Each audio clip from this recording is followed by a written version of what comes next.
สวัสดีครับสวัสดีเพื่อนๆสมาชิกทุกท่านเลยนะครับวันนี้ก็ผมจะมาสอนวิธีการสมัครNest App นะครับก่อนอื่นนะครับเพื่อนๆก็กดลิงก์ข้างล่างนะครับก็จะมีลิงก์แปะไว้ให้นะครับจะเป็นแบบนี้นะครับเพื่อกดลิงก์นะครับแล้วก็เดี๋ยวมาเจอหน้านี้นะครับก่อนอื่นช่องข้างบนนะครับเพื่อนๆก็ใส่ชื่อuser นะครับชื่อของเพื่อนๆนะครับส่วนของที่สองนะครับเพื่อนก็ใส่ word code นะครับแล้วก็ยืนยันรหัสที่ส่งมาจากเบอร์โทรนะครับส่งมาที่เบอร์โทรของเรานะครับแล้วก็ใส่รหัสผ่านนะครับนี่นะครับอันนี้ก็ไม่ต้องใส่นะครับแล้วก็กดลงทะเบียนนะครับอันนี้ก็เขาได้ใส่มาให้อัตโนมัตินะครับก็เดี๋ยวผมขอใส่แป๊บหนึ่งนะครับ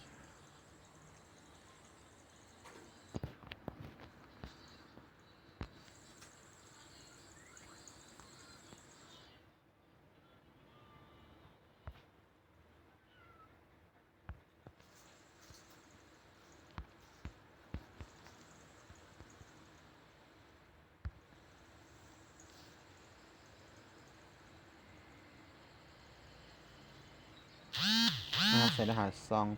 283388นะครับ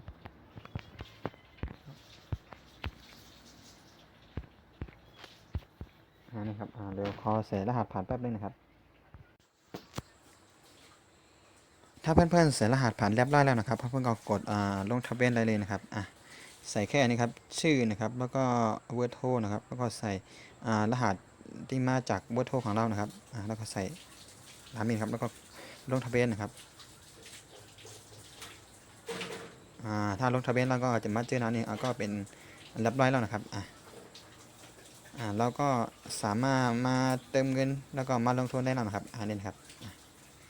ถ้าเราอยากจะเติมเงินก็กดที่เติมเงินนะครับครับก็มีแค่นี้นะครับสำหรับวันนี้นะครับถ้าเพื่อนท่านไหนไม่เข้าใจก็สอบถามเข้ามาได้นะครับเดี๋ยวผมจะมาไล่ตอบให้นะครับสวัสดีครับ